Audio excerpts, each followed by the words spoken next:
元修，你还能更会挑时间吗？臣已经查清了所有叛乱之人的身份和背后。做得好。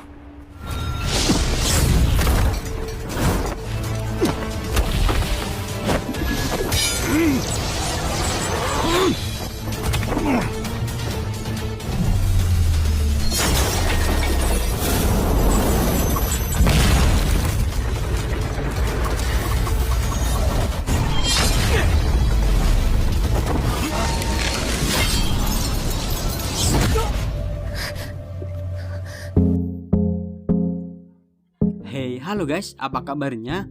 Baik-baik saja kan? Amin. Dan dalam video kali ini saya akan kembali melanjutkan film Donghua yang berjudul God of Spring and Autumn, yang mana ini merupakan lanjutan dari part sebelumnya.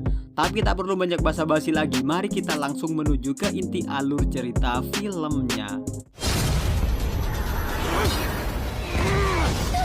Di episode sebelumnya kita telah menyaksikan bersama bahwa iblis harimau berlari ke arah kerajaan atau menuju kepada istri raja setelah menyerang Hanji Wuleng dan juga Nona Zisang.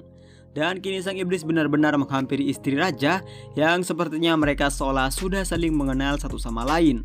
Namun ternyata setelahnya terjadi pertempuran yang cukup hebat di antara mereka berdua dan jual beli serangan pun terjadi di sana. Keduanya tak mau mengalah dan mengeluarkan jurus andalannya masing-masing. Dan terlihat istri raja seolah menggunakan sebuah benda merah menyala yang jika kita lihat pada episode sebelumnya ada seorang iblis yang sama dan menggunakan benang tersebut untuk menyerang beberapa prajurit hingga banyak di antara prajurit yang tewas di tempat. Dan dengan hal tersebut bisa kita simpulkan bahwa istri raja lah iblis sebenarnya yang telah menghantui kota Feng selama ini. Iblis harimau juga tak mau mengalah dan mengeluarkan kekuatannya dengan lincah. Apalagi kekuatannya memang sudah overpower. Kemudian keduanya terbang ke sana kemari untuk saling melukai satu sama lain. Dan tak lama kemudian pertempuran pun usai dan ternyata semua pertempuran tadi merupakan cara mereka untuk menyapa yang sepertinya itu merupakan tradisi atau kebiasaan para iblis-iblis tersebut.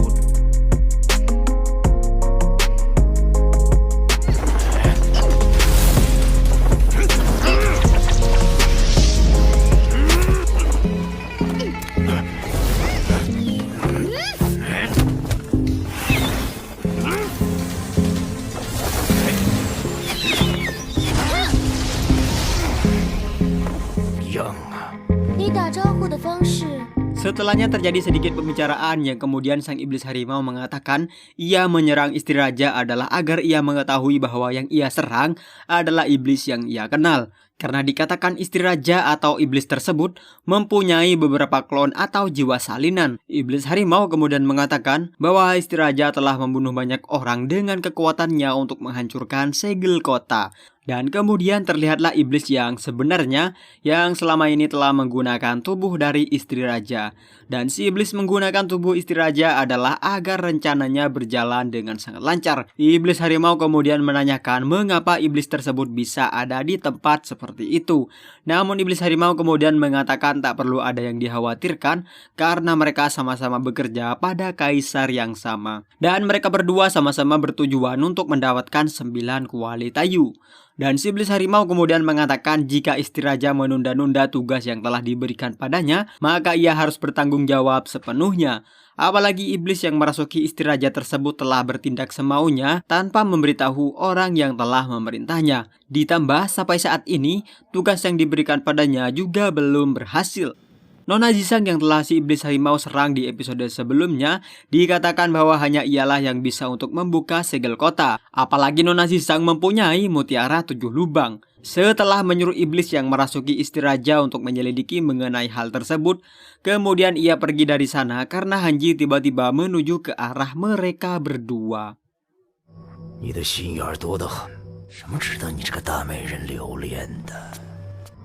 特地来找我，有什么事吗？得到太玉9鼎，我是来帮你的。帮我？你瞒着你家尊主私自行见到他所配的7窍玲珑珠，7窍玲珑珠？是不相信我，自可留意这一点。我们来了，你可要好好珍惜哦。Tak banyak bicara, kemudian Hanji pun menodongkan pedang Xiao Xuan pada istri raja karena Hanji mengira istri raja tersebut ada sangkut pautnya dengan si iblis harimau. Apalagi si iblis tadi ia perkirakan bahwa si iblis pergi ke arah istri raja yang mungkin saja mereka berdua sedang merencanakan suatu hal.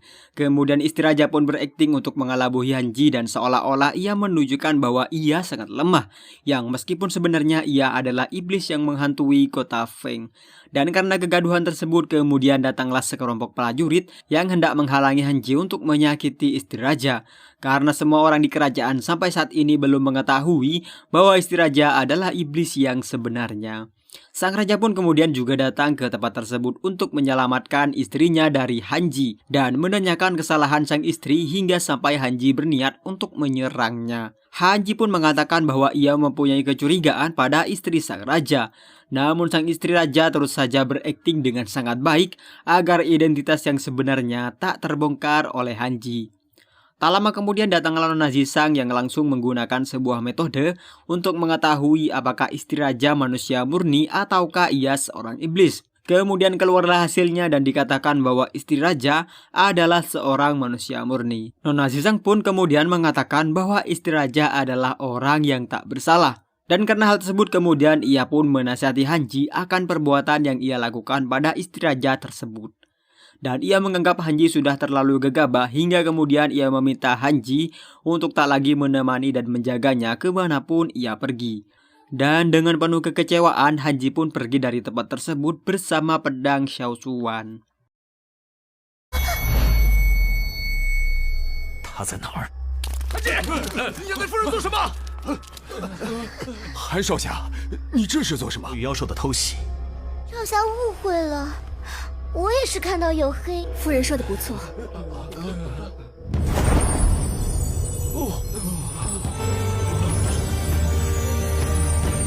城主夫人身上的确没有半点妖气，光凭冲动行事，只会让无辜之人丧我们。还是就此分道扬镳吧。韩少侠还请自重。 还此事有个了结。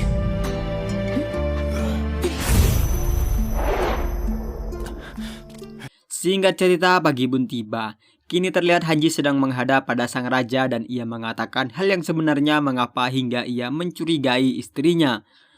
Kemudian sang raja mengatakan bahwa ia ingin mengetahui soal iblis yang Hanji bicarakan tadi malam. Dan dikatakan bahwa iblis tersebut telah meninggalkan jejak, yaitu beberapa helai bulu yang sepertinya itu adalah bulu si iblis harimau. Dan sang raja curiga bahwa iblis tersebut ada dalam kerajaannya dan hidup bebas di sana. Maka dari itu sang raja pun seolah meminta sebuah perlindungan dari Hanji. Namun lagi dan lagi Hanji kemudian masih saja mencurigai sang istri raja. Dan karena terlihat sang raja cukup ragu bahwa istrinya adalah seorang iblis, maka Hanji pun menyusun sebuah rencana untuk membuktikan apakah istrinya seorang manusia murni ataukah seorang iblis jahat. Dan kemudian sang raja pun setuju dengan rencana yang telah Hanji susun tersebut.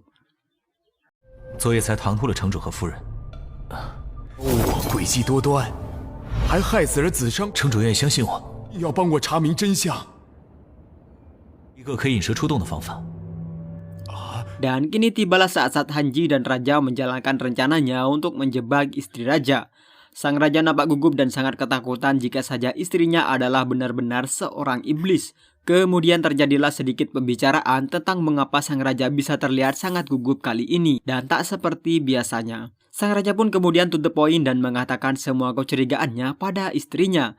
Namun kali ini sang istri tak lagi berusaha mengelabui sang raja dengan menunjukkan kekuatan dan wujud aslinya secara perlahan. Dan sang istri mengatakan bahwa ia bukanlah istrinya, yang kemudian istri raja tersebut berusaha untuk membinasakan sang raja saat itu juga.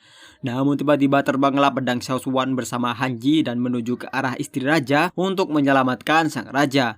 Dan tentu saja pertarungan pun tak dapat dihindari lagi. Dengan kelincahan yang ia punya, kemudian istri raja pun terbang ke sana kemari untuk menghindari serangan demi serangan dari Hanji. Tak mau kalah, Hanji pun berusaha mengimbangi kelihayan istri raja dalam berlari tersebut. Kerjasama yang baik terjalin antara pedang Xiao Xuan dan juga Hanji.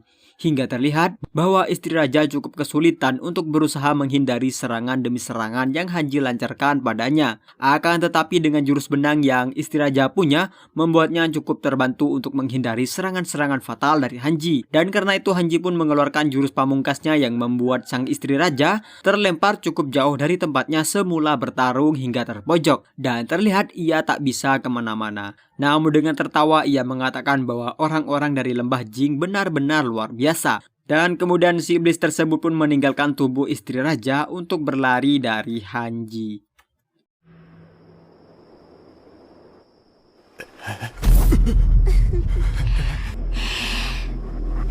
父亲说的呢？韩姬是不是又说我是那个行凶的妖？你的夫人早就已经解除封印的关键，我已经知道。妖女终于现身了。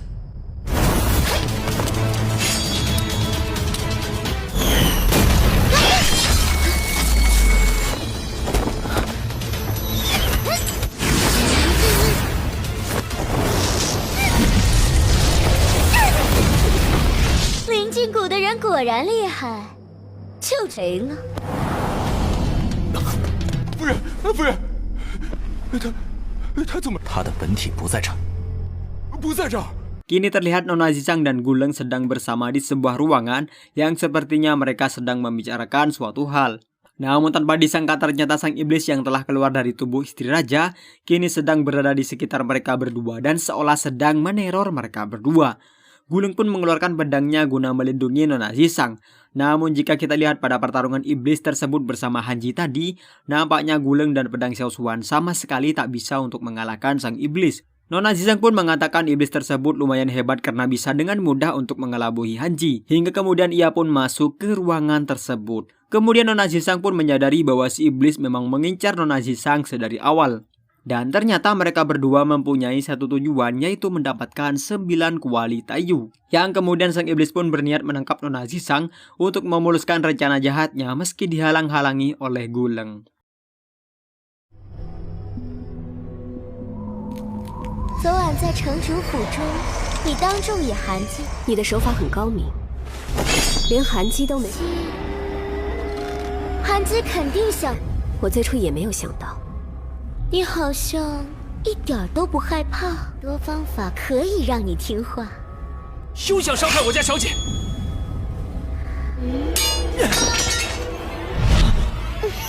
Tak lama setelahnya datanglah Hanji pada tempat tersebut guna melindungi Nona Zizang, namun sayangnya ia sudah terlambat untuk melindungi Nona Zizang. Hingga kemudian ia mendapati Guleng sudah tak sadarkan diri dan Nona Zizang sudah tak ada di tempat tersebut. Kemudian bangunlah Guleng meski tubuhnya sudah sangat lemas untuk mengatakan bahwa Nona Zizang kini ada di dalam sumur dan disandera oleh iblis tadi. Tak berpikir panjang kemudian Hanji pun masuk ke dalam sumur untuk menyelamatkan Nona Zizang. Sementara di sebuah tempat terlihatlah Xiaoxi yang sedang memandangi tubuh dari Taiyu. Dan Xiaoxi kebingungan mengapa Taiyu bisa mengingat kembali kenangannya dengan kondisinya yang sepertinya ia sudah tersegel oleh sebuah kekuatan besar. Tiba-tiba Xiaoxi mendapatkan pesan dari pelayannya yang mengatakan bahwa rajanya akan masuk ke dalam kamarnya dan si pelayan menyuruh Xiaoxi untuk bersiap-siap menyambut rajanya. Karena dikatakan bahwa kali ini ia akan melancarkan sebuah perintah yang diberikan padanya oleh kaisarnya. Xiaoxi pun menunggu dan terus menunggu rajanya tersebut, namun cukup lama ia menunggu sang raja tak kunjung datang. Dan karena cukup lama ia menunggu, kemudian ia pun melakukan aktivitas yang bisa ia lakukan sembari menunggu kedatangan rajanya. Hingga kemudian datanglah sang raja ke dalam kamar Xiaoxi, namun konyolnya sang raja kemudian malah menanyakan nama dari Xiaoxi yang membuat Xiaoxi cukup kesal karenanya. 尊主应该已经把他临时抹去。 他怎么？陛下正在过来请功的路上，还请夫人坐好。